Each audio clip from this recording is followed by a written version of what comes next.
Let's talk tonight about faith and doubt. So these are two terms that are often used in various religions and raises the question, are they opposite terms, faith and doubt, or is faith good and doubt bad, or is it the other way around? And of course, it, like a lot of things, depends on how we define these terms and how we use the terms. So in traditional religions, not only in the West, but Eastern traditions, the sense of faith has a high importance, right? My faith, my faith is unshaken, which is basically a belief in a set of metaphysical principles, maybe moral do's and don'ts, and our degree of participation in that religion is sort of viewed as a function of how much my life and my mental position complies with the standards set up by that particular religion. In other words, if I waver from these principles, the degree to which I waver from them is proof of my lack of faith. And if I am in high compliance, then it's proof of my faith. And there's also an element that there's a self-interest in there also, that if I comply, if I live my life in compliance with this set of standards for this particular tradition, whatever it is, that there's a benefit to me personally at some later point. Eternal salvation or eternal damnation, the stakes are pretty high. And so this question of belief is not a small one. But even if we view it more as I'll feel good about myself if I feel like I'm a good practitioner of this particular religion, and that's fine, that's nice. And we can live our life in accordance with those principles and feel like we've got that aspect of our life covered, and that's fine. I have no argument with that. So then where does doubt come in? Well, in the sense that we're looking at faith as it's commonly used, doubt is then the enemy of faith, right? If faith is based on belief in a certain set of principles, and we introduce the possibility of doubt, which is questioning our beliefs, there's no telling what floodgate that might open if we allowed doubt to seep in. The Apostle Thomas 2,000 years ago had a moment of reasonable doubt, and here it is, many centuries later, people still identify doubt with Thomas. That's the degree of power that doubt has to poke a hole in faith. So in that sense, doubt is the enemy of faith. But as you may have suspected, we will, from here on, we'll talk about faith and doubt in a somewhat different way. So if faith is founded on belief, a set of beliefs that we take on as our own to the best of our abilities, then the foundation of how we live our life is built on a squishy foundation. It's based on belief. Belief just means that we don't really know. If we know something, we don't really say, unless we're just trying to be polite, we don't really say, I believe. We say that, we just state it straight out. If we walk outside and it's a bright sunny day, we just say it's a sunny day. We can just state it as a fact. We don't have to say, I believe that it's sunny outside. We don't have to pretend that we don't know something that we do. But in that case, we're just talking about relative knowledge, but it raises the question about what can we actually know with certainty, because if we want to build our understanding of what life is about, it's good to start with a foundation that is something that we actually know with certainty. And if we dare to really look closely, we might find that we know very little with absolute certainty. We may believe a lot of things are true, but with absolute certainty, how much can we say? And one of the things that, for most people would be the most honest thing that they could say with certainty is that, I don't know. And if that's where a person is at, beautiful. It's true and it's honest. That's a very solid place to start, and then we can begin our investigation from there. But we're not building it on from firsthand experience. We may have heard somebody, we may have trusted the person that said that, but if it's not our own direct experience, how valid is it? Okay, besides the sense of I don't, if a person is asked, like, who's living this life? What is that? What is your deepest nature? The answer might be, I don't know. But the one thing that we can know with certainty is that sense of I am. In this moment, I can say with certainty, I exist. I may not know what this whole appearance of creation is. I may not know what this sense of I is.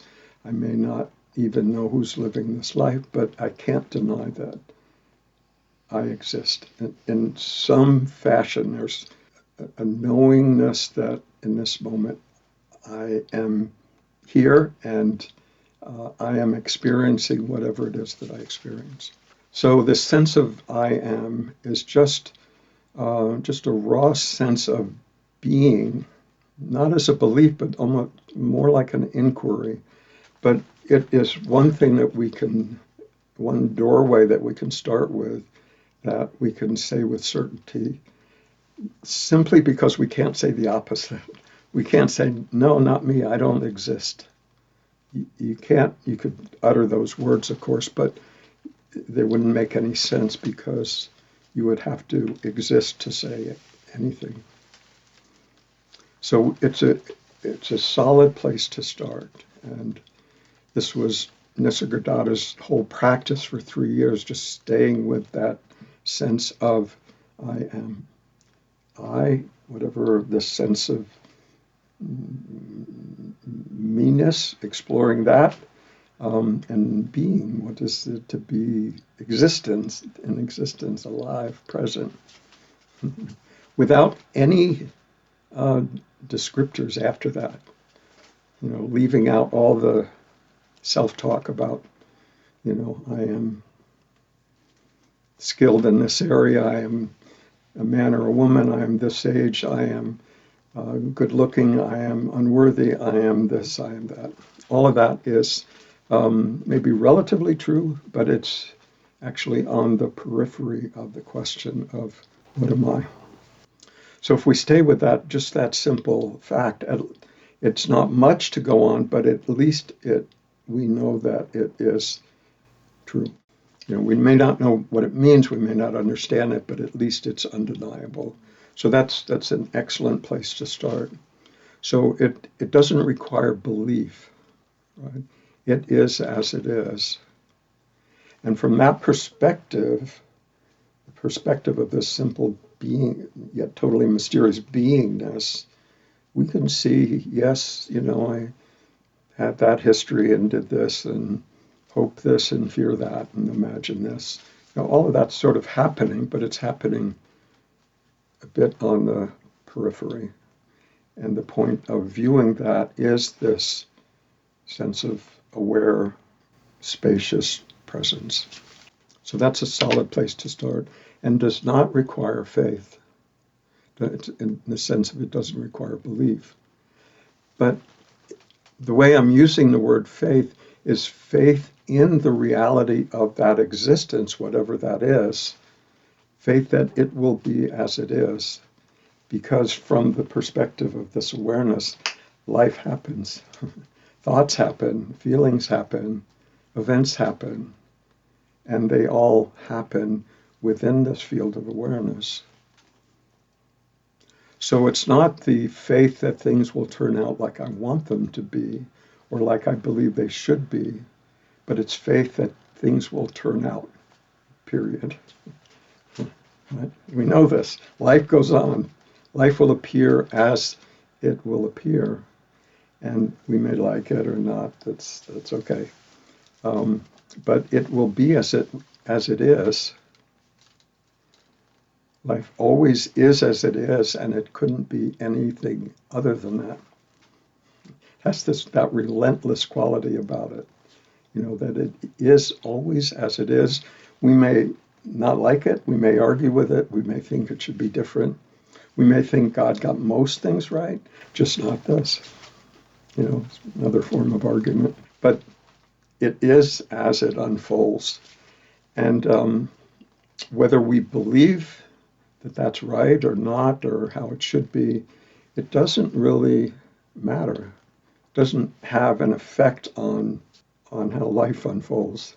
The only difference is if we're on board with how life is unfolding, we're not arguing with it, we don't suffer. And if we argue with it, we do. So what we're saying here is often misunderstood. But what we're talking about here is if a religious person heard this, the words are not as usually spoken, but the meaning is similar to the biblical saying of not my will, but thy will be done. Thy will is life as it unfolds. My will is my will, what I want, right? So it's an acknowledgement that life is unfolding as it will. And, we can we may not like it, but we can learn to live in respect of that, an acknowledgement that life will be as it is. And sometimes it's wonderful and sometimes it's not. And we all know that. But we think, well, no, it should be like that. No, it's if we're talking about the infinite potentiality of creation, then we're talking about everything. We're not just talking about the good stuff. So life has that characteristic of sometimes just being amazing, beautiful, unfolding, flow, happiness. And sometimes it's challenging. And the ironic thing is that we do our very best to avoid the challenging times, do everything we can to avoid sort of the really, really difficult times. And yet it's the really difficult times that have the most transformative effect. Just irony. So the sort of the modern day non-dual truism that is equivalent actually to not my will, but thy will be done, is let everything be as it is. Let everything be as it is an acknowledgement that everything is as it is. And we're just acknowledging that fact. Very similar to acknowledging thy will, right? Or as Sir Paul said, let it be. So this is just coming into alignment with how life is unfolding. And so that's what I mean by faith. It's not faith that things will turn out like I want them to. It's just faith. It's a trust in life. Trust that life will unfold as it will. So this can easily be misinterpreted as, the willingness to be a doormat to life. And it's not that at all. It's just actually removing our argument with how things are happening, which frees us up emotionally and mentally to respond as needed to whatever the situation is. So it's just letting go of all this self-talk about why something shouldn't be happening, why it's not fair, why me, so-and-so's really to blame. All that kind of talk is arguing with life. So, having faith as I'm describing it is not a belief in something. It is acknowledging the reality of how life is unfolding.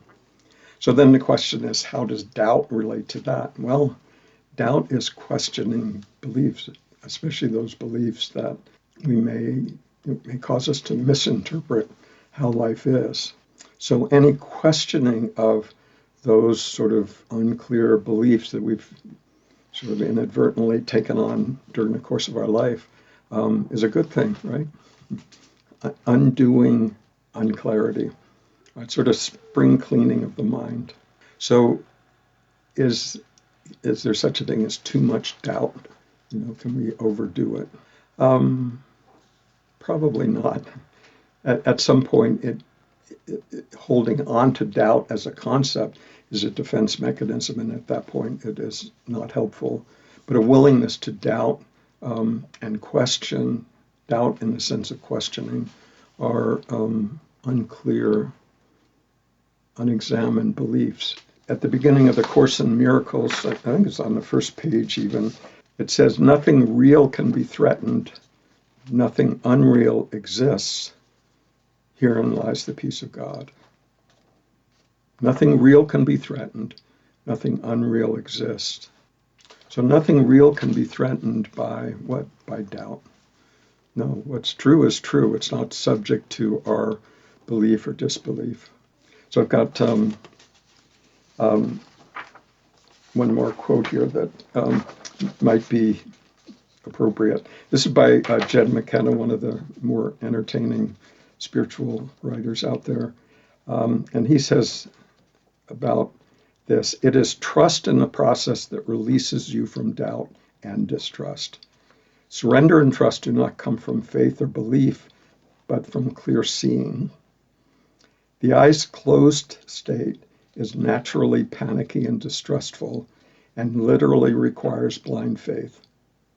But when you open up your eyes and see how everything works, then distrust disappears. So it's really just, examining things, being willing to put everything on the table and look at it closely. And that becomes our own direct experience. And when it is our own direct experience, we're not dependent on faith in what somebody else says or what we read somewhere else. It is our own direct experience, and so it is not shakable. Right? And this is really the deeper understanding of faith. Faith in life to be as it is. There's also, this is more of a useful concept than something provable, but it is also true that life is doing everything it possibly can at every moment to wake us up. And so whether that's objectively, absolutely true or not is not really the point, although it may be. But the value of even holding that as a potential way life functions is that it allows us to be much more open to whatever's happening. If we believe that it's being done, as Byron Katie says, being done for us rather than to us, it allows us to be much more open to things as they unfold, particularly difficult things. So in this sense, faith is just faith in life unfolding as it will and being on board to live life on life's terms. So the degree to which we understand the truth of how that unfolds, it allows us to move through this world with much greater ease. Things still happen, but there's a sense of it happening within what we are, within the spaciousness of awareness that we are, rather than to me as this separate, vulnerable, somewhat anxious physical form. There's a big difference.